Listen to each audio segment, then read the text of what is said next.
Why suffering? Luangpor Teean Suvano. Preface. Suffering is not something that arises spontaneously, or depends solely on fate. It occurs from causal factors. Physical suffering arises from diseases, toxins, hunger, heat, or sharp weapons, and others. On the other hand, mental suffering arises from delusion. The first form of delusion is getting lost in thoughts or being carried away by emotions, due to ignorance or unawareness of those thoughts and emotions. The second form of delusion is attachment, or being driven by desires, because of not understanding the truth.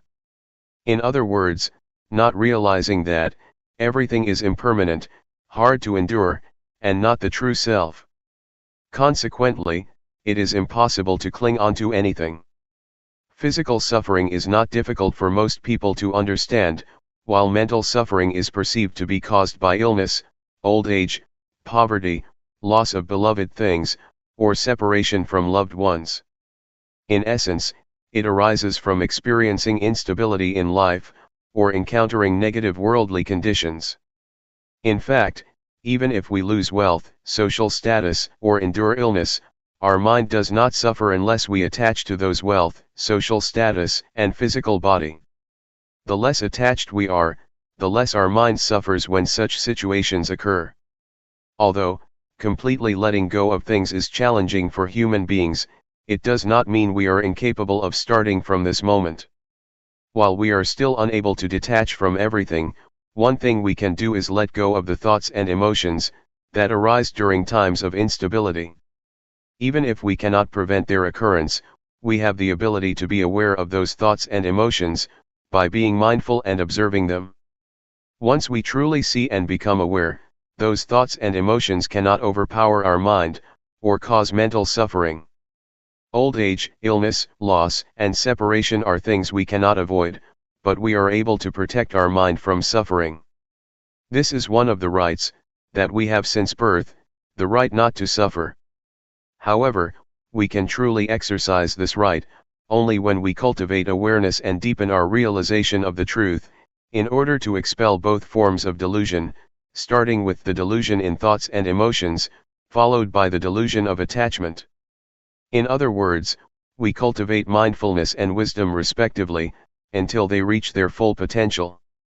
Luangpor Teean Suvano dedicated his life to guiding people towards the understanding that everyone has the right not to suffer, through the cultivation of mindfulness. By being aware of every movement, we can realize the truth that there are only rupa, physical form, and nama, mentality.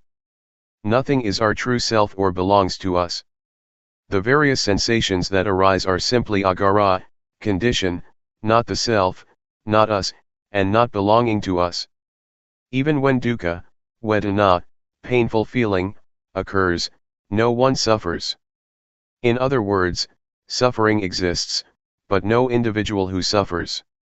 The content of this book is teachings by Luangpor, which were published by followers on the occasion of the 9th anniversary of his passing.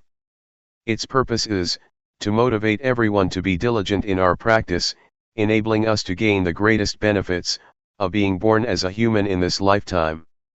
I hope everyone realizes that we have the right not to suffer, and we should exercise this right to eventually free ourselves from suffering.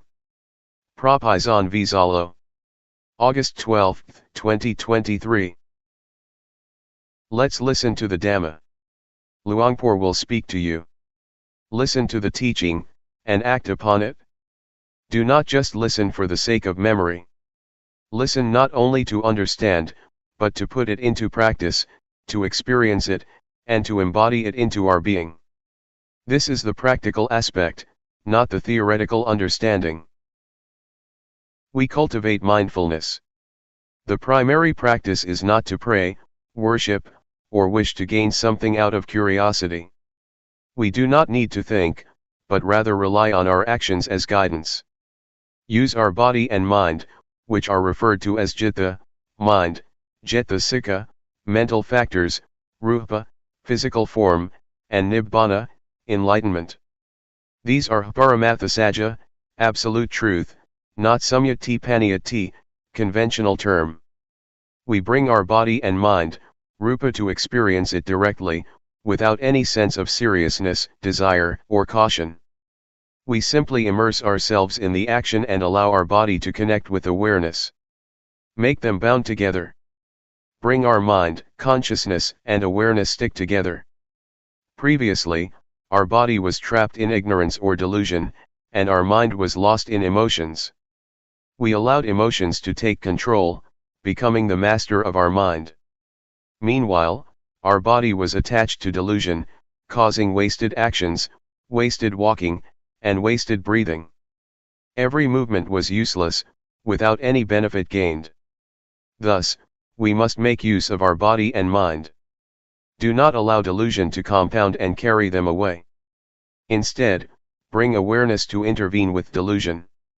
We must pay attention and look after our body and mind. Do not turn our back on them, but confront them.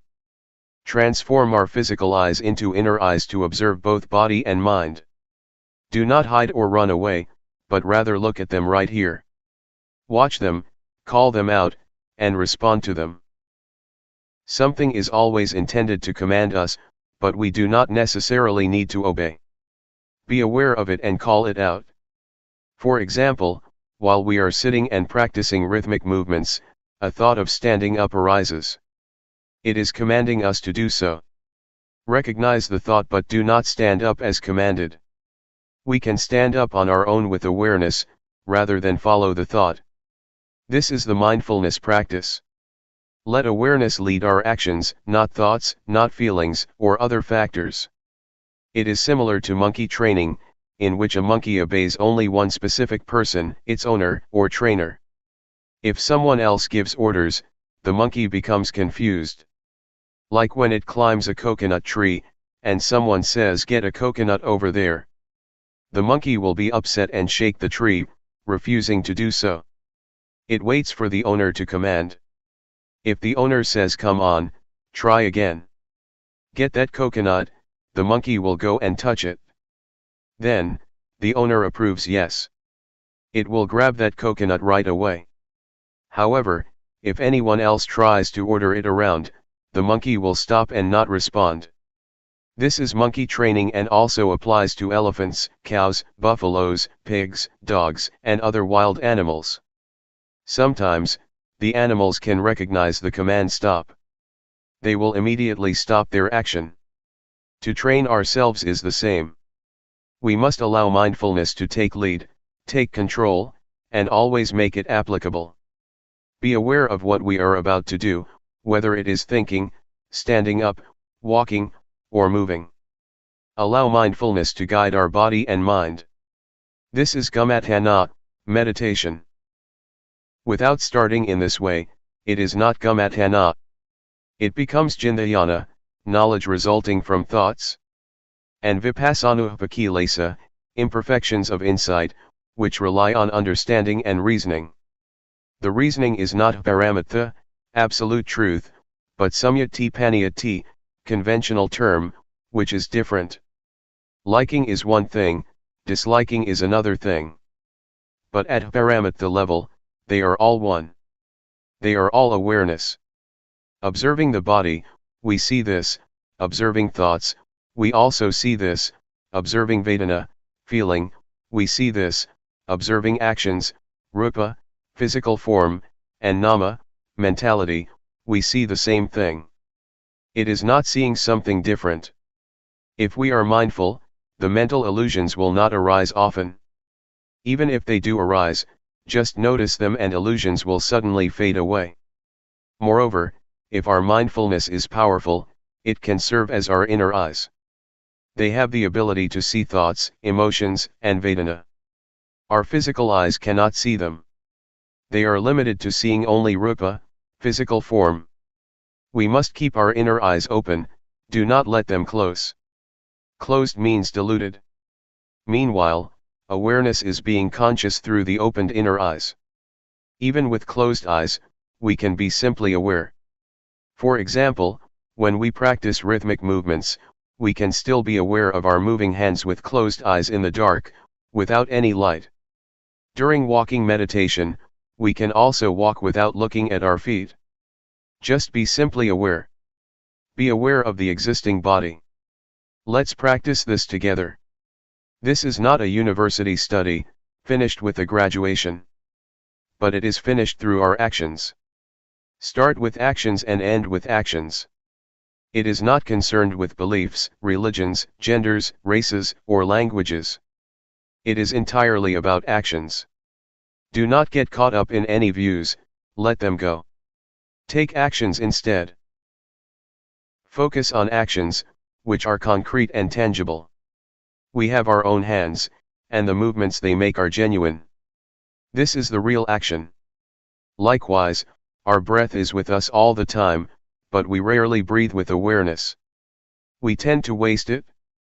Even grabbing something can create awareness as well.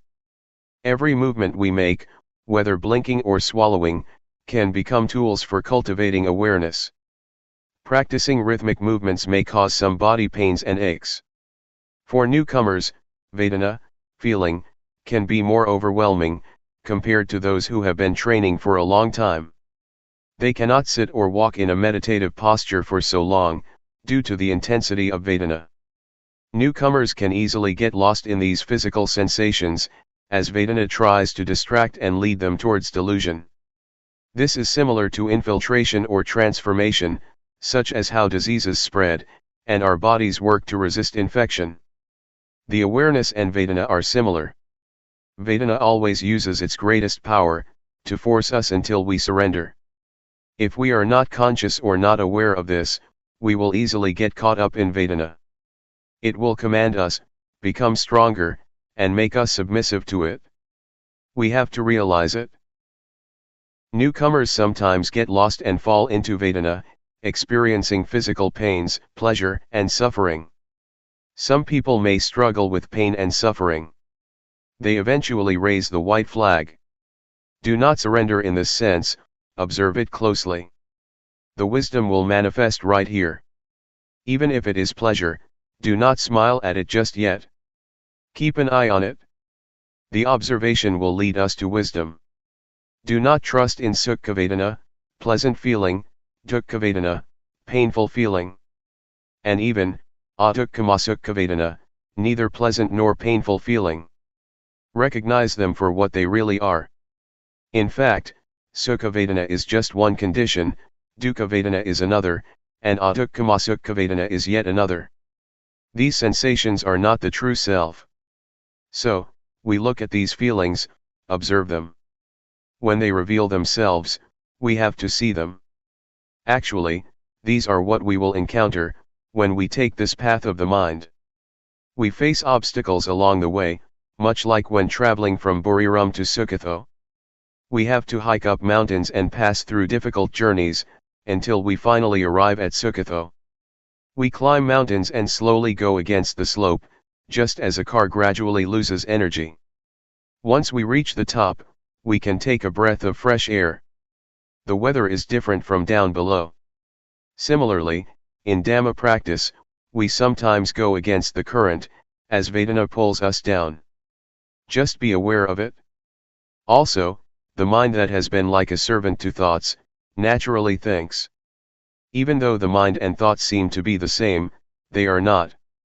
The thought is one thing, seeing the thought is another. We can realize how our mind actually works. During awareness practice, thoughts, may suddenly appear as if emerging from a cave. The body is like a cave, with the mind inside. It comes out fast, enters fast, goes fast, and appears fast. We try to observe. Observe and then come back. Avoid justifying the thoughts as right or wrong. No matter what arises, smile and laugh at them, and return to awareness. Do not allow thoughts to become so strong that they can command us to give up, to practice, and even to sleep. We do as commanded, but it is not always right. Instead, we must perform these actions with cetana, volition, starting with cetana. Cetana hungit kavegam mang vata me. Cetana is gamma, action. Without cetana, the actions have no consequences, which is called gathatha gamma, casual act. If we act with cetana, it will lead to phala, fruition. This can be considered as magga, path. Knowing with cetana is magga, and awareness is phala. Our actions can become magga and phala. Raising our hands is gamma, and being aware of hand movements is magga and phala combined. We can really feel the sensation when putting our hands on our knees. We can also be aware when tilting and raising our hands up. During the practice of 14 rhythmic movements, or 15 movements counting with our hands on our knees, we precisely sense the gestures. The objects we perceive do exist, and they are not an illusion like what we see in crystal ball gazing. Crystal ball gazing is to create visions, by staring at an object, but it is unnecessary for us. Instead, we count on what is real, rupa, body, citta, and cetasika. We consider rupa as nimitta, sign or mental image. Rely on what is real to perceive the truth. Wisdom arises from observing rupa, nama, and sankhara, formation, gaya sankhara, bodily formation, and citta sankhara, mental formation. This is wisdom, which is thoroughly knowing the mass of sankhara, rather than thoroughly knowing nimitta from crystal gazing. Even seeing the Buddha or a Buddha image, is still nimitta. Thus, we must focus on the body or rupa. Consider rupa as nimitta, and be aware of nama, the mind or thinking mind. This is how we realize rupa and nama. See their conditions, recognize their pleasure and pain, and observe their actions. We also see sila, morality, samadhi, concentration, and panya, wisdom, arising in rupa and nama. Similarly, we see punya, virtue, and papa, non-virtue, manifesting in them, not in the temple or in Luangpor. In fact, both punya, virtue, and papa, non-virtue, exist in rupa and nama. Rupa and nama are capable of doing good things. The cultivation of mindfulness is also a good deed. Being aware of our actions does not do any harm. It causes no harm at all, as we remain conscious of our body, speech, and mind. When thoughts arise, simply return to awareness. Do not allow thoughts to command us. Recognize them immediately, just like putting out the fire before the wind blows. Whenever the fire breaks out, extinguish it right away. Through experience in extinguishing, eventually it may not arise. In the end, we may experience a sense of calm, which is called nibbana. Nibbana is within our mind. We can also recognize it through our breath. It exists right here. Do not look for nibbana anywhere else. This is why we have to be aware and observe our body and mind, considering them as nimitta. Bring awareness in our field work, that is the primary practice. Allow actions to guide us rather than reasoning. This is gumatthana, the base of action. It is a complete learning, similar to the university education, in which we can gain knowledge and skills to work. Nevertheless, the complete learning of life is about the body and about awareness. It is accessible to everyone, whether young or old, male or female, monk or laity, no matter what nationality, beliefs, or religions. This is all about the body and mind. Everyone has a body and mind, regardless of their nationality. We experience awareness, ignorance, vedana, thoughts, and dhamma, which can appear as positive or negative. They all arise within our mind. Whether it is anger, heat, cold, hunger, headache, or stomachache, these sensations are equal as they are all vedana. Thus, let's have fun with it. Learning the truth is enjoyable. We are observing the real things, such as really seeing the body, really seeing Vedana, and really seeing thoughts. When thoughts arise, they can become so overwhelming that we cannot resist. Thoughts may even blend with emotions. We cannot overcome them without strong mindfulness and awareness. We always sense it taram mana, pleasant condition, as positive, and anitaram mana, unpleasant condition, as negative. Pleasure is positive, while displeasure is negative. They shift back and forth continuously, and they become stronger. However, if we look carefully into these sensations, they will lead us to wisdom. Both pleasure and displeasure can turn into wisdom. Thus, we have begun on the path. For example, during rhythmic movements practice, thoughts may carry us away. Turn these thoughts into awareness.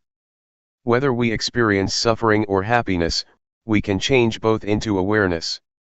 Even heat and cold, ache and fatigue, can also be changed into awareness.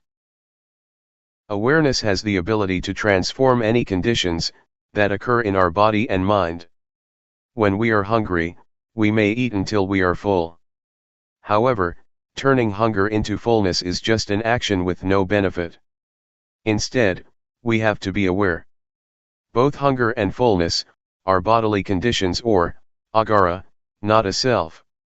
Similarly, heat and cold, ache and fatigue, are all just bodily conditions.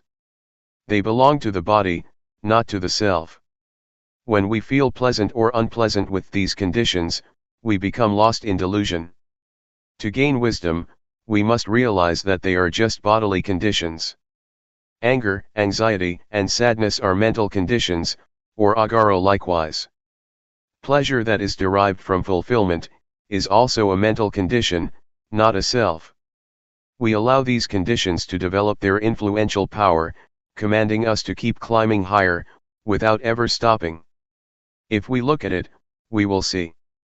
Whatever we see, it all becomes awareness. Whatever we see, it creates awareness. Awareness provides us with answers, and guides us towards life's solution. Life can be revealed. Still, some people are unable to do so, such as those who follow anger or drown in pain. They cannot get over the feelings. For them, life has no way out. It is blocked as a dead end. If we have awareness, life can be revealed. It has passed. It has gone and become vimukti, freedom. With awareness, we can approach Magga and Phala immediately. Moreover, studying what we see with our eyes, hear with our ears, and touch with our hands, is studying the truth. We simply realize whatever happens, and allow them to pass. We can even get through thoughts as well. Just be aware. Let's cultivate awareness. It is necessary for us to practice. Do not seek any reasons or attach to any thoughts. It is not like that. Take actions. Focus on actions instead. Experience them and embody them into awareness. Allow the body and mind to connect with awareness. So, Luangpor started by saying that, at the beginning, if the body is connected to ignorance, then all the causes of ignorance are with the body. If the mind is connected to ignorance, then all the causes of ignorance are with the mind. Ignorance overwhelms us. We may ask someone whether it is awareness or delusion that has played a greater role in their life up until now. Actually, let's not go that far. Let's take only this hour. During walking meditation, we can take about 3,000 to 4,000 steps per hour. If we walk just right with a suitable body swing, we will probably take about 4,000 steps. But will we be aware of every step? Perhaps we are distracted for half of it, and are aware of the other half. In rhythmic movements practice, if we move our hands just right with a suitable gesture, we can become aware of a rhythmic movement in each second. Feel it. Feel it like a clock ticking. Tick, tick, tick. We can be aware of 3,000 to 4,000 motions. Sometimes, we may be more distracted than aware, with 4,000 to nearly 5,000 movements per hour. If we observe closely, Delusion can be frightening. While we continue practicing awareness, we may suddenly notice the thoughts, and realize that we had never seen them before. It took us 30 years to eventually see our thoughts. We almost died, barely survived. It can be a shocking realization when we see them.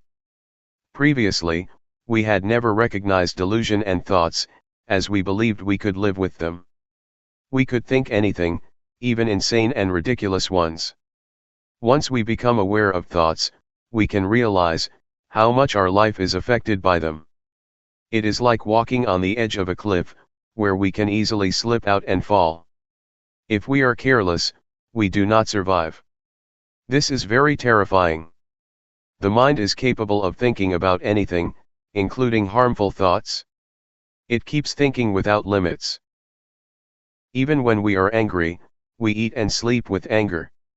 Sometimes, it is overwhelming to the point that we cannot eat and sleep at all, but we still hold on to that anger. How can we be affected that much? The right of non-anger exists. Why don't we exercise this right? Also, the right of non-delusion is here. Why don't we experience it? We kept accepting every feeling that came our way. It used to be like that. Once we practice awareness, it makes our hair stand on end. We are granted a new life, a fresh start. It is called Nawa Shiwan. Nawa means new, Shiwan means life. It is truly a brand new life, not old anymore. This is the power of awareness. However, awareness is different from delusion. Every time we get lost in delusion, our life becomes messy, not new at all. Like a clean white cloth, when carrying thoughts, it becomes dirty, stained, spotted, and gloomy. The Buddha once said, a monk who is immersed and engrossed in thoughts, is considered to break his precepts, making them impure and tainted. Such is the power of thoughts over us. We may mistakenly believe that we are skilled practitioners, just because we walk slowly, sit with our eyes closed, wear traditional monk or white robes, and shave our head. Nevertheless, these external actions are not enough. We must take care of our body and mind and remain aware. Sometimes, we boast about our religious doctrine, sex, or status. We also identify ourselves to be attendants of this temple, or students of that particular master. It is not like that. Awareness is what truly purifies us. It is not about praying through any worship or ritual. Try to be aware of ourselves. When thoughts arise, recognize them, before they lead to immoral actions caused by ignorance. Similarly, awareness always presents, before it becomes meritorious. Luangpor challenge you to do it. This is what the Buddha taught, not any rituals. We tend to value worship and religious ceremonies all along. We are good at these things. Like some environmentalists, they are activists who focus on advocacy, but cannot even grow plants, vegetables, or preserve anything. This is not how it should be. Actions are required, do them well. Mindfulness practice is taught through action, rather than knowledge. It is easy to teach someone to be knowledgeable. They just explain about, 2 Bahugara Dhamma, virtues of great assistance, which consists of sati, mindfulness, the ability to recollect, and sampajanya, clear comprehension, the ability to be aware. By emphasizing this 2 to 3 times, we can certainly understand and remember it. When put to the test, the question is, what are the Dhamma that provide us with such great assistance? We can say that sati and sampajanya are like our parents, providing great assistance to us. We can answer in this sense and pass the certificate. This is how we gain knowledge, but we still do not know how to put it to use. Where exactly is awareness? This is why we are here. We do not need to talk. Just allow the body to connect with awareness. Be aware of it, without using any words. Bring the body to feel and experience awareness directly. Know it. Recognize it. Be conscious before speaking, doing, and thinking. Likewise, be aware while speaking, doing, and thinking. Mindfulness and awareness will suddenly come together at the same time. Complete. Sati and Sampajanya do not separate, they exist together.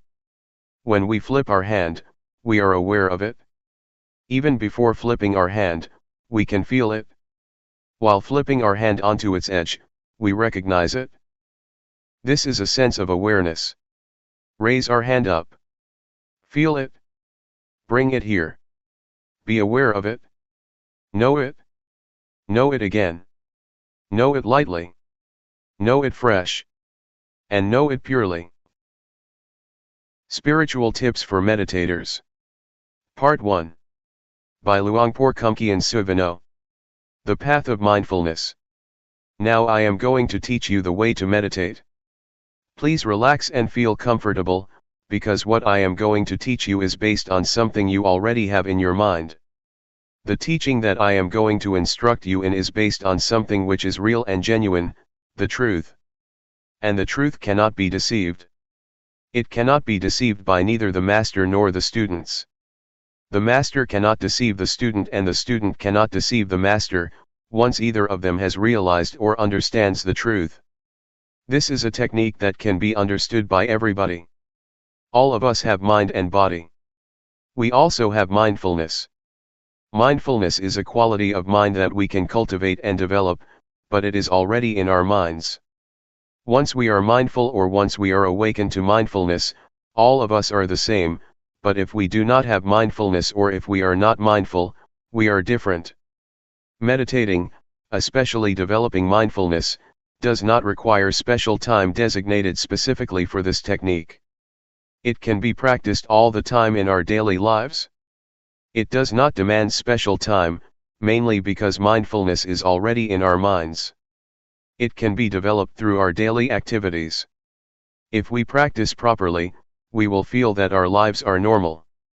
We cannot practice for others but have to practice for ourselves. We cannot learn from others but have to learn from direct experience. We have to learn by realizing the truth in our minds. The meditation cannot be achieved from memorizing texts or reading books. We have to experience the reality in ourselves. For example, when we think, we have to see, observe, and experience the reality of thoughts, how they arise and how they fade away. These can be learned through direct experience, not through reading books or memorizing texts.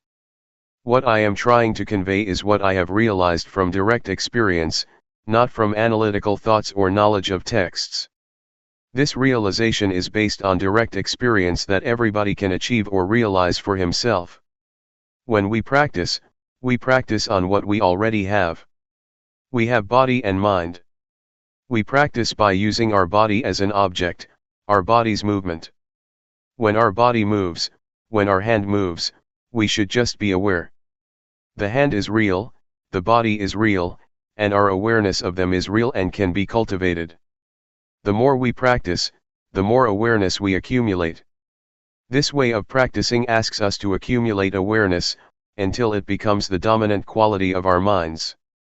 Once everybody has total awareness, everybody will be the same in the sense that their lives are normal. But if we do not have awareness, we behave differently out of hatred, greed, and delusion, which disrupts our lives so that we contradict each other, preventing harmony and creating disunity.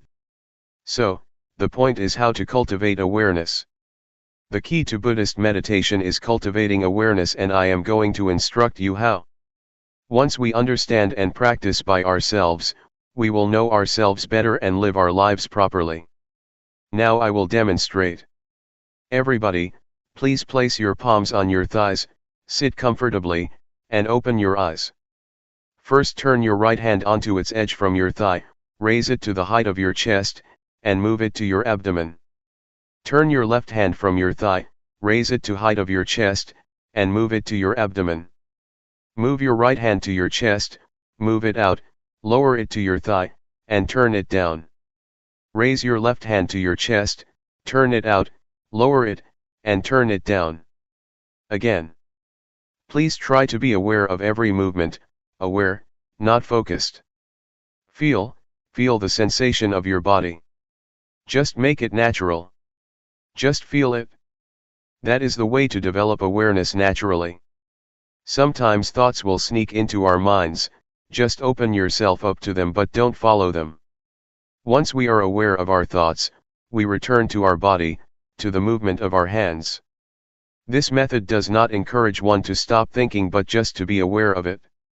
In fact, we cannot stop thinking because it is the nature of our mind to think.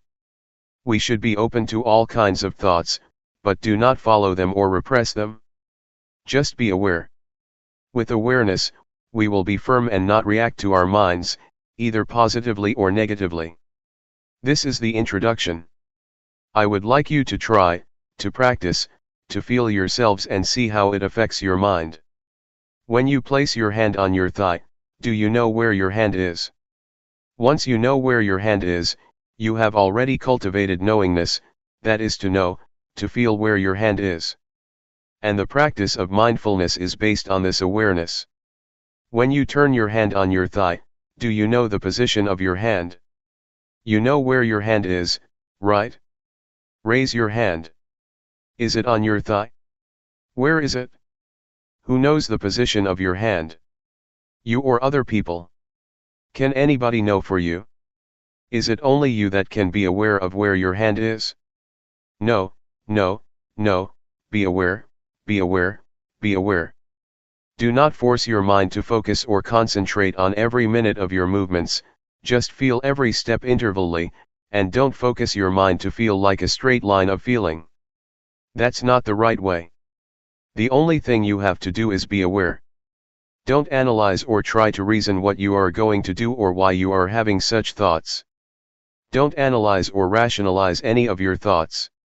Do not make judgments, whether this thought is good or not, just be open to it, be aware of it, with no blame, no repression, and no stopping, just be receptive to the thoughts. This will enable awareness to develop quickly. Keep practicing, keep doing, and keep being aware of your body's movement. It does not need to be the movement of your hand, but can be the movement of your breath. When you breathe in and breathe out, these are also your body's movements. When you walk, try to be aware of your walk, be aware of whatever your movement is. Be aware of every position, and whatever you do, try to be aware of only one posture. When you walk, just be aware of your walking, do not be aware of your breath. But if you want to be aware of your breath, that's okay as long as you choose only one object. Do not use too many objects or they will confuse you. The point is that whatever thoughts arise, just be aware, and come back to your body's movement. Do not be caught up in your thinking process or your thoughts. If you feel tired or tense after sitting for a long time, change your posture. While you change your posture, please be mindful, don't change it hastily out of impulse or out of unmindfulness. During your walking meditation, you can either fold your arms across your chest or clasp your hands behind your back. Keep your hands properly, it will enable you to walk slowly with mindfulness.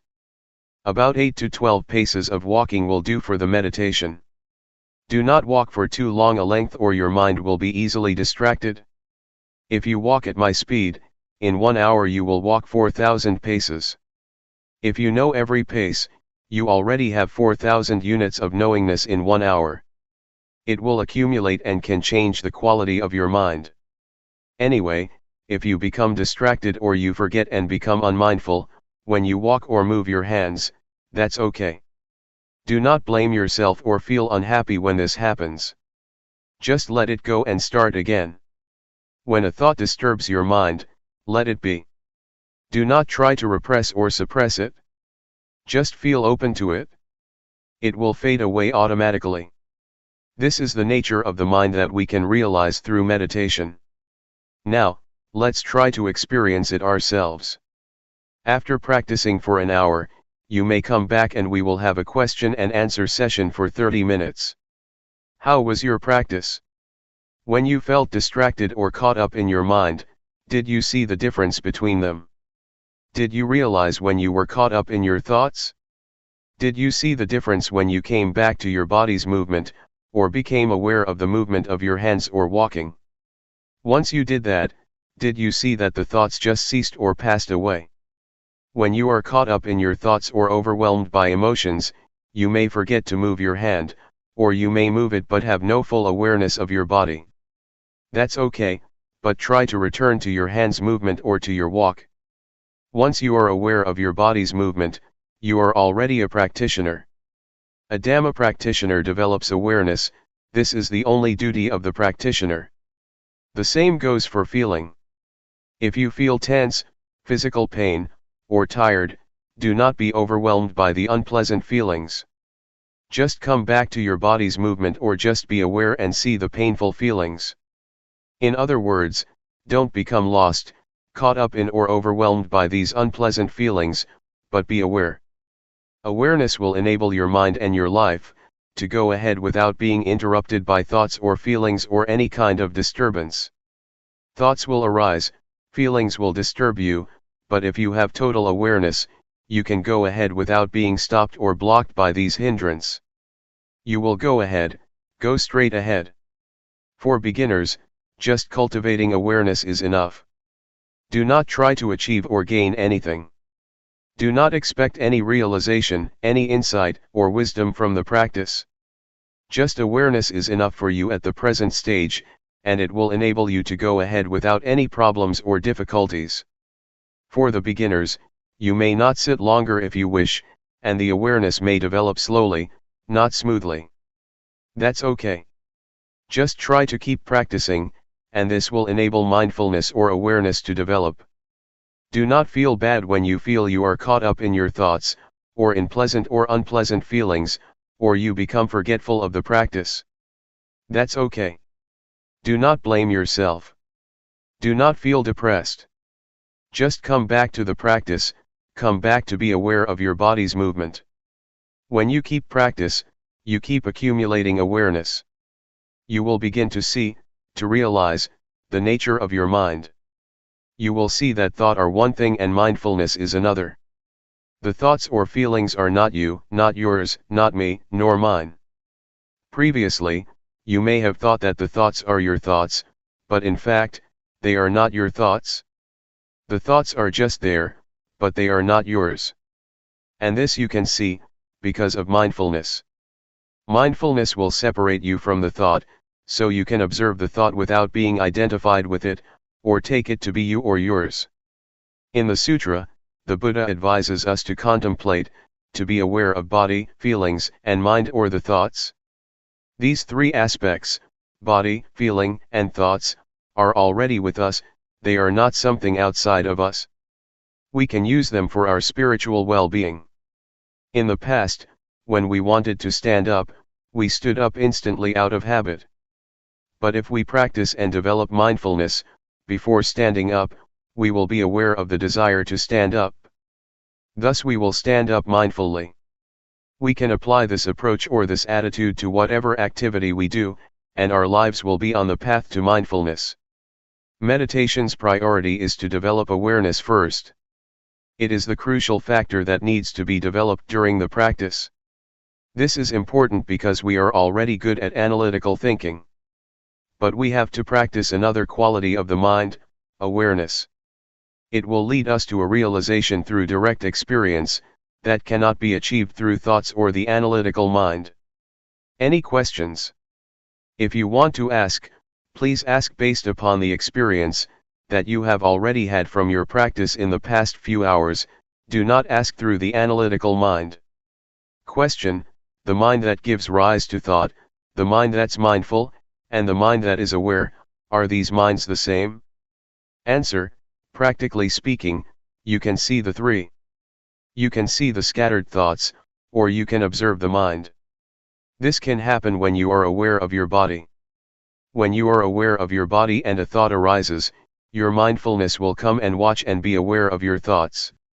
You can see the difference, differentiate between your thoughts and mindfulness or awareness. Without being aware of your body's movement first, it is difficult to see the difference between your thoughts and your mind. Question: when you observe a thought, is the thought in the past? Answer: once you are aware of a random thought, it is in the past, but if you are not aware of it, it is the present. The random or unintentional thought is the kamma, a kind of action, a mental action that can lead to other consequences, either good or bad. If you become aware of it, awareness will halt that mental action, thus getting rid of whatever consequences that might have happened. Question: is this practice of using your body as a meditative object for the training of samadhi? Answer: the awareness can lead to calmness, if you are caught up in or dwell on the calmness that is the samatha, calmness meditation. But if you lift your mind from the calmness and observe the calmness, then it is insight meditation. So it depends on how you deal with calmness. If you dwell in the calmness, it is a calmness meditation. If you observe the calmness, it will lead to insight meditation. Question: is this awareness the same as the Buddha's? Answer: the awareness mentioned above is the same as the quality of Buddhahood. It will lead to total insight. This kind of practice also includes the threefold training: morality, concentration, and wisdom. Question: do you mean that awareness includes threefold training? Answer: the threefold training is not awareness itself, but is based on awareness. You cannot keep precepts without awareness. Awareness will enable you to keep the precepts, sila. And awareness will enable you to develop concentration, samadhi, and to gain insight, panya. We need not waste time developing sila, samadhi, panya by different ways, but go directly to develop awareness, then sila, samadhi, panya will take place. According to the Buddhist canon, the Buddha said, self-awareness is the origin of wisdom, the parent, the source of righteousness. But unknowingness or unawareness is the source or the parent of all evils. Question: nowadays, young children seem to be practicing awareness all the time. Even we, when we are exposed to something new, seem to be more aware.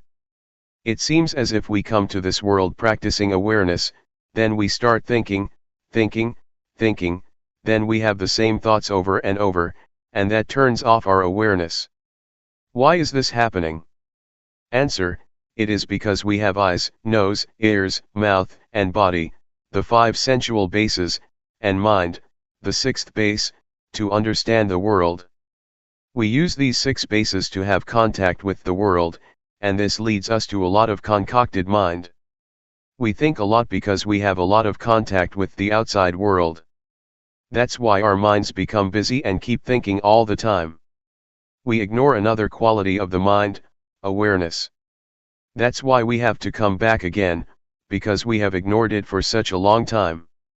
We have occupied ourselves with thinking, because of our contact with the outside world through the 5 sensual bases. Awareness will liberate us from all unpleasant events and unfetter our minds. It will liberate us from all hindrances and fetters. I can assure you that awareness will rescue our lives. Regardless of nationality or race, we can be united. Regardless of our differences, we have one thing in common: awareness. Awareness is in every person. So, I would like to encourage you to develop awareness, so that we will go beyond nationality and race. After the practice, do you feel that you can get in touch with awareness, the awareness in your mind? It is an quality inherent in you, that leads you to get in touch with it. Question: it's very hard to slow my mind down. Answer: we are not going to stop the thinking process, we are not going to fight it. If you fight it, you are going to be tired, because it is very difficult. Just to be aware of it, just observe it, and it will pass away on its own. Do not try to get rid of it. If you try to get rid of it, you will feel exhausted. Sometimes, you may find your mind was more scattered during the practice than during your normal daily life. The more you practice, the more your mind is scattered. Sometimes this happens to practitioners, but that's normal. Just be aware of it and ignore it, and try to be aware of your body's movement. The more you keep coming back, the more awareness will accumulate. Just keep coming back. Do not try to fight your thoughts. June 1, 1997. Cultivating awareness. The Buddha said that there are 5 hindrances to meditation. The first is drowsiness, the second is agitation or restlessness, the third is doubt, the fourth is sensual desire, and the last is ill will, hatred, or irritation. Doubt means that one feels uncertain whether the practice is right or wrong, so he just stays on the edge, and cannot commit himself to any kind of practice. You may encounter any of the 5 hindrances. That's alright, it's even beneficial. Try to observe the hindrance rather than following it, or being overwhelmed by it. To observe is to keep your mind from identifying with these 5 hindrances. For example, when you feel sleepy, instead of lying down and following the drowsiness, just try to observe it, and the awareness will lift your mind from being drowsy. Thus you can learn how to interact with restlessness, or with agitation. They are not bad. They can teach. Yet, there are people who, with total awareness in their minds, can go straight through their practice without being caught up in, or dwelling on the 5 hindrances. Awareness not only helps us overcome the 5 hindrances, but will also lead us beyond delusion to insight, or wisdom. When one is unmindful, unaware, or becomes caught up in one's thoughts, one cannot see things clearly and is overwhelmed by delusion. Yet once one becomes aware or free from the 5 hindrances, one can go further to experience insight. Because one accumulates awareness all the time, and awareness enables one to see things as they are, not distorted by bias or scattered thoughts, so that one can achieve insight. The insight that can be experienced from this method of meditation is the insight into the body and mind. You can see that the sense of us or me, in fact, is only the combination of body and mind.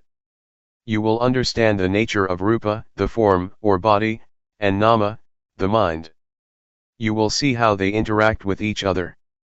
With this insight you will have a clear understanding that goes beyond the concept of me and mine, just body and mind, not the sense of self. With the insight into body and mind, you will know and be able to differentiate between thoughts and awareness. So far, you cannot differentiate between these two because they come together, but if you have insight from awareness, the thoughts and the one who thinks or observes can be differentiated. Such realization or such direct experience is what we call wisdom, because it liberates us from hindrances and suffering. It is wisdom, and at the same time it is magga, the path. It is both the path and the end, the wisdom. If you practice properly, you will see that at the beginning it is mindfulness, in the middle it is mindfulness, and at the end it is also mindfulness. It is both means and end, path and wisdom. What I just said is quite ahead of you. It is a state that you may not have experienced yet, but I wanted to inform you of what you are going to realize, if you practice properly and continuously. Please try to concern yourselves with what you are practicing now. Just be aware, and once you keep practicing, results will come on their own without any attempt on your part. Therefore, put your effort into the practice. Awareness from this practice will get rid of delusion. The more you are aware, the less you are unaware. Unawareness is identical to delusion or ignorance.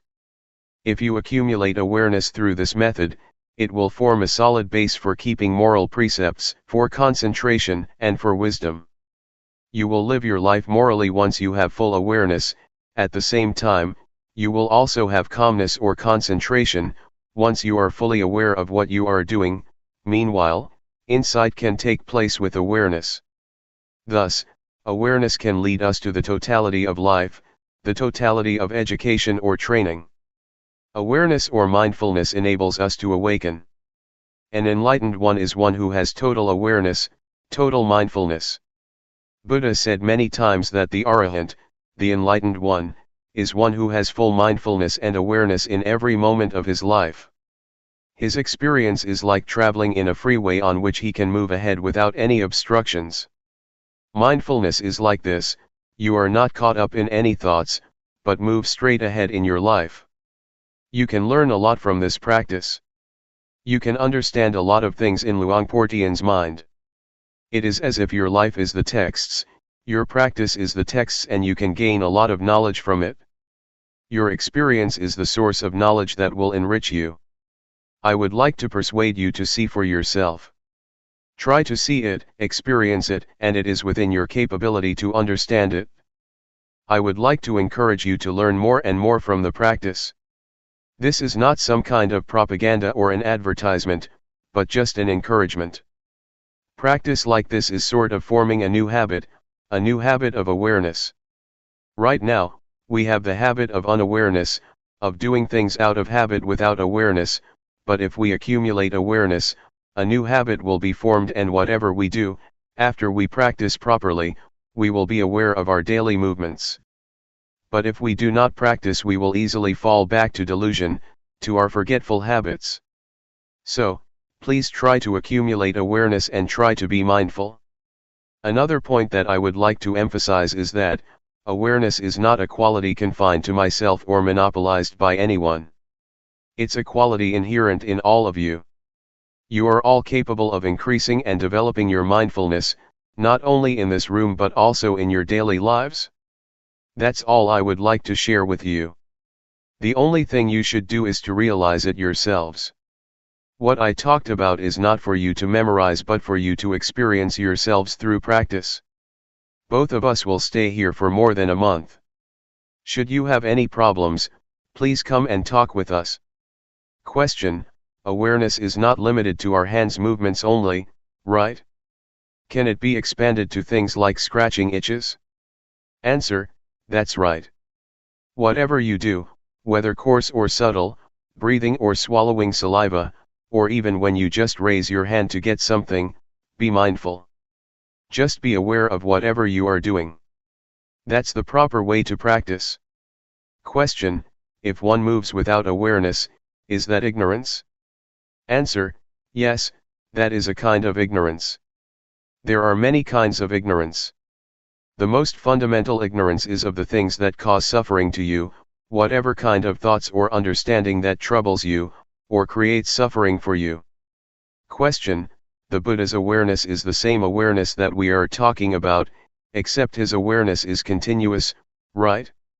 Answer: yes, it is the same, but the awareness of the Buddha is not only continuous, but is also awareness in its totality, awareness that replaces ignorance to the extent that there is no residual of ignorance left. But for us, we still have ignorance, our awareness still broken. Question: what is the difference between the awareness of Sotapanna, Sakadagami, Anagami, and Arahant? Answer: the awareness of these four enlightened beings are different in terms of degree, and also in terms of quality. The first stage of enlightened being, Sotapanna, has awareness that can get rid of the strong sense of self and uncertainty. The second stage of enlightened one, Sakadagami, can eradicate sensual desire and repulsion almost completely. For the Anagami, sensual desire and repulsion are eliminated completely. It is the different degrees of awareness that leads to different qualities. It is as though we are climbing up a ladder. In the first stage of enlightenment, the awareness is less powerful than that of the Arahant, or the last stage of enlightenment. For example, when we get angry at something, we will think about it over and over again. But for the enlightened one, especially the third one, Anagami, once anger occurs, it just happens and he can let go of it. It just occurs one time and then he goes beyond the anger. Anger is eradicated by total awareness, or wisdom. It's like a heated iron, once we touch it, we should feel the heat and never touch it again. For the enlightened one, anger is like a hot iron, once he touches it, he is aware of the heat from his anger, and will never return to and identify with it again. But ordinary people, not aware that anger is like a heated iron, just touch it over and over again without realizing that it is very harmful. The awareness that I mentioned, is the awareness that can enable us to see no self in the body, no self in feelings, no self in emotions, no self in thoughts. It is the awareness that can liberate us from suffering. Please do not just accept what I told you, see it for yourselves and practice until you can know it for yourselves. Then nobody can deceive you, nobody can mislead you, because you have already experienced it. What we should do is pay respect to the Dhamma, the highest refuge. You should not pay highest respect to me or to anybody else, but to the Dhamma that is already in everybody. Please pay respect to the Dhamma in ourselves. Be aware at every moment. When you go home, try to maintain your awareness at all times. June 1, 1997. Knowing yourself. As I told you earlier, all of us are friends even though we have just met here, because we have been friends since our birth into this world. In Buddhism, friend has a broad meaning. All of us are friends because we are sentient beings. We all share the cyclic existence, all of us share birth, decay, aging, and, finally death as human beings. That is why we are all friends. Another thing that we have in common is that each of us has body and mind. Each of us has common characteristics. We all have 6 senses fields, we all have feelings, we all have emotions, and all of our mental activities and our physical bodies are subject to the same characteristics: impermanence, suffering, and no real self, no permanent self. These are the 3 common characteristics that all of us share. But there is something that makes us different from each other. That is our mental formations. We have different ideas, we have different opinions, we respond to our surroundings in different ways. It is our mental formations that makes us different from each other. However, these mental formations can be transformed, making us one, the same as a person. Previously, I said to many of us here that, despite our different characteristics, although there are various kinds of people, we can be the same if we have mindfulness.